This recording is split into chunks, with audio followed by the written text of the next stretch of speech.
Luving to the Bone, written by KX. Chapter 1, The House at the Edge of Memory. The house rose from the fog like a tombstone, its walls sagging under the weight of years no one dared to count. KX hesitated at the gate, feeling the iron twist beneath his fingers as if it were alive, testing his resolve. The air smelled of rot and rain-soaked soil, carrying a metallic tang that clawed at his throat. Somewhere, a single pane of glass shivered as though exhaling a secret. Inside, the floorboards trembled beneath his weight, their protests like whispers in a language he almost remembered. Every step seemed to stir the dust into patterns of faces, mouths open, screaming silently. Shadows bent in unnatural angles, stretching along the walls to follow him, curling around corners, waiting for him to look away. He could hear it then, the faint scratching of fingernails on wood, deliberate, insistent, a rhythm that echoed his own heartbeat. His reflection in a cracked mirror fragmented him into shapes that should not exist. A torso without arms, eyes sinking into hollows that were never his own, a mouth opening and closing without sound. The scent of decay grew stronger as he ascended the stairs, each step an accusation. He remembered warmth once, soft and fleeting, the touch of hands he could no longer name without wincing. That memory twisted now, a sharp instrument that cut through him as he felt the house absorbing every whisper of affection he had ever allowed to linger. In the attic, the door leaned ajar, a black maw awaiting confession. From within came a low thrum, like something alive pressed against the walls, waiting for him to speak or to break. KX's pulse spiked, and yet he could not retreat. Every instinct screamed to flee, but the gravity of guilt, sorrow, and something older, something malignant, drew him forward.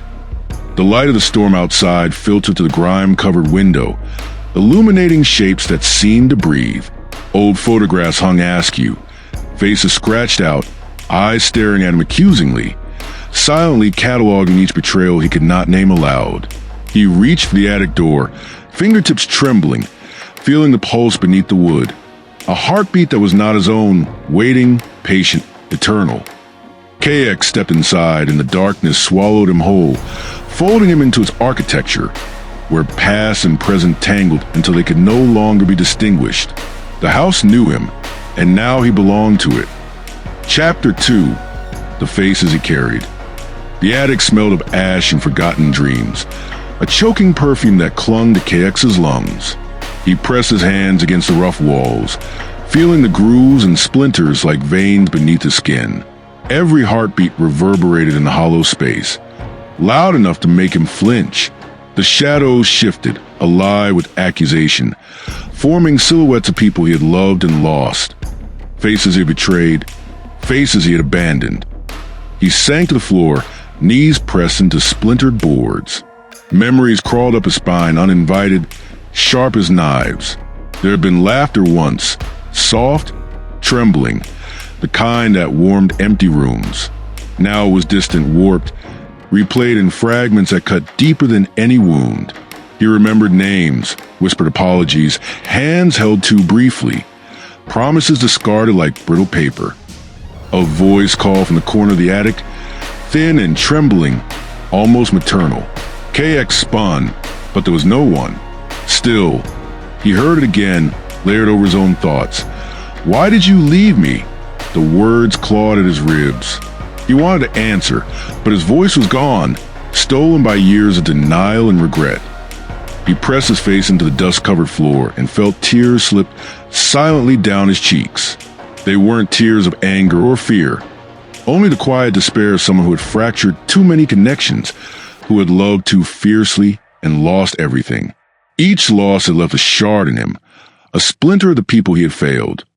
From the corner, a small bundle of shadows shifted into a figure, a young version of himself, trembling, eyes wide with hope that had long since died. KX reached toward it, but the figure dissolved into smoke, leaving only the scent of rain and iron. The house laughed then, soft and cruel, a whisper that threaded through his bones. "You are what remains when nothing survives you." Hours passed, or maybe minutes. Time had no purchase here. KX curled into himself, cradling the weight of all his mistakes like a fragile child, wishing that remorse could undo the years of neglect, the moments of cowardice, the silences that had left others in darkness. He wanted to leave, to flee, to escape the pressing gloom, but the house had learned his rhythm, his weaknesses. It knew every heartbreak he had carried, every longing he had denied, and would not let him go until he faced them all. And so he stayed, trembling, human in the midst of something monstrous, holding grief like a beating heart pressed against the cold boards of eternity. Chapter 3, Mirrors of Forgotten. KX wandered the lower halls now, where the walls seemed to pulse with memory. Every step carried the weight of names he could not speak aloud, of faces blurred by years of absence. The house had grown colder, sharper, as if it had learned to slice him into pieces while he moved. In the living room, a mirror leaned against the wall, cracked and dusty, yet reflected more than his own hollowed features. Within it, he saw her, the one he had abandoned, her eyes, wide and accusing, pierced through the glass, and KX felt the full measure of what he had lost. The reflection did not speak.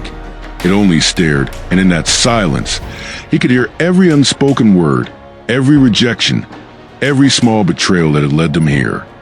He fell to the floor, trembling, pressing his palms to the cold glass, trying to merge with the memory, to reclaim what had been destroyed. But the reflection recoiled, twisting, merging with the shadows of others. Friends whose loyalty he had shattered, lovers he had neglected, strangers he had hurt without meaning. Each one whispered blame, a chorus of disappointment that drilled into his chest like nails. He thought of the nights he had spent lying awake, pretending to sleep, wishing for a warmth that had slipped from his grasp. He remembered the small kindnesses he had withheld, the apologies never made, the letters never sent. A quiet, suffocating sorrow pressed on his ribcage, and for the first time he admitted to himself how deeply he had failed, not just others, but the fragile man he had tried to protect. The mirror cracked further, tiny lines racing across the surface, reflecting fragments of memory like shards of ice. KX saw himself as he truly was, broken, tired, hollowed out by mistakes, haunted by the lies he could not repair. The house whispered encouragement and threat all at once, pushing him to face the unrelenting truth. He could not undo the past, but it would not let him forget it. He curled beside the mirror, pressing his ear to the floorboards, listening to the heartbeat of the house, which throbbed in rhythm with his own faltering pulse. The shadows leaned closer, almost tender, reminding him of the love he had abandoned and the sorrow he had ignored. Tears ran freely now, carving trails through dust and ash, carrying the raw ache of regret. KX whispered into the silence, voice trembling, "I'm sorry, I'm so sorry." But no answer came, only the cold acknowledgement of what remained, the remnants of his humanity trapped in a space that would not forgive. For the first time, he understood that some grief is eternal. Some guilt lives in every breath, and some losses are too profound to ever be reclaimed. Chapter 4, The Weight of Silence. The house had become a living memory, walls stretching and bending around KX like they were breathing him in. Each corridor was narrower, suffocating, and the ceilings pressed low, threatening to crush him beneath years of silence and regret. The air was heavy, tinged with the iron taste of old wounds and tears long dried into dust. KX wandered without direction, following echoes that seemed to belong to someone else, yet carried the sting of his own betrayals. From the shadows, soft murmurs rose, fragment of voices he had loved and lost. They called him by name, not with warmth, but with quiet reproach, each syllable a reminder of moments where his choices had caused fractures that could never heal. He stumbled into a room that once held laughter.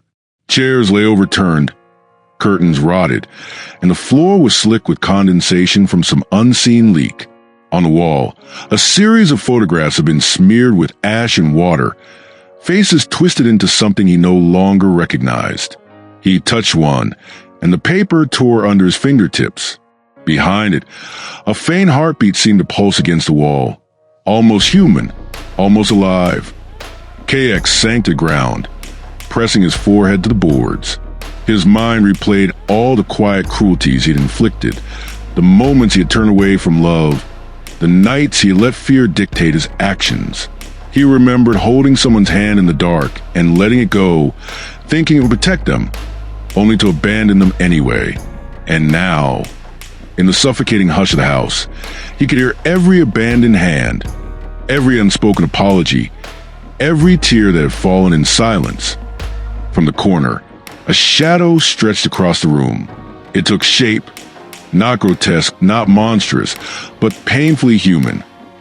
A reflection of KX as he once had been, naive, hopeful, innocent. And yet, even this younger self recoiled at the man he had become, eyes wide with grief and confusion. KX tried to reach him, but the figure dissolved into smoke, leaving only the bitter sting of memory. He cried then, not loudly, not with anger, but with the quiet ache of someone who had learned that some losses cannot be mended. The house hummed around him, patient and unyielding, pressing him to acknowledge the magnitude of his sorrow. Every heartbeat, every breath, every tremor in his body felt amplified, echoing the emptiness he carried in every relationship he had ever touched and failed.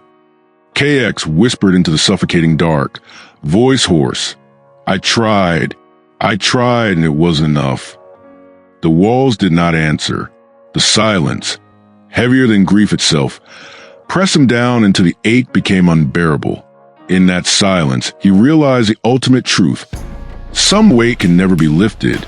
Some guilt lives forever, not in punishment, but in the quiet decay of what once was.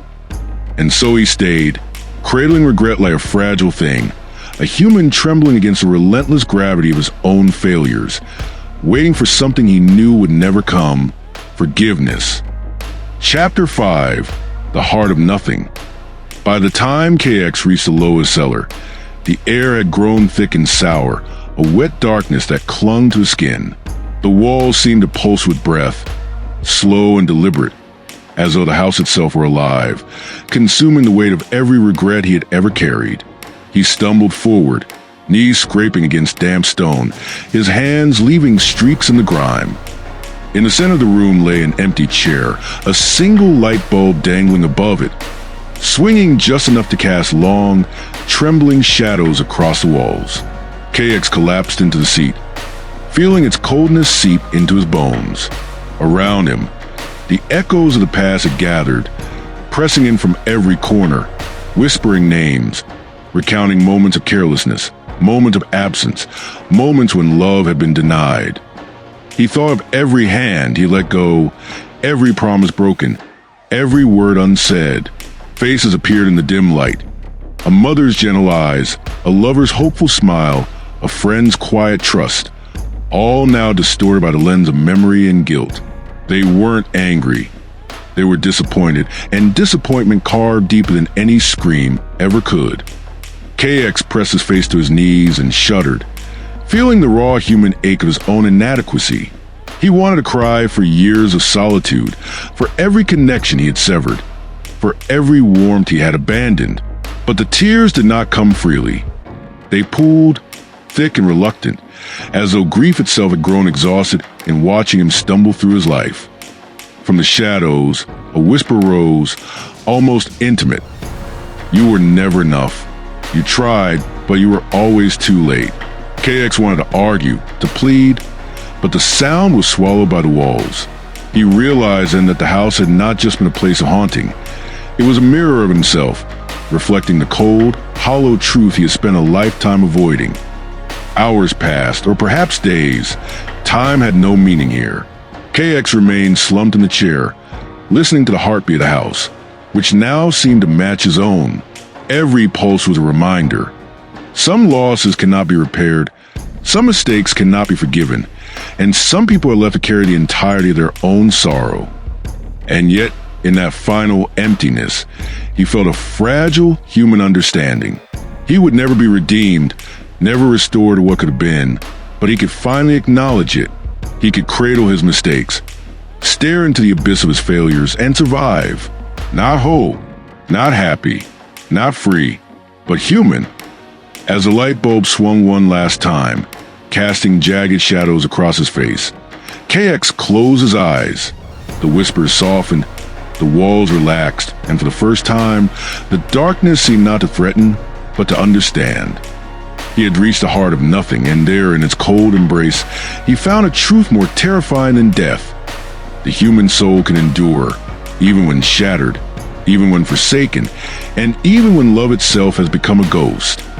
KX exhaled and remains in the house, cradling his failures like fragile bones.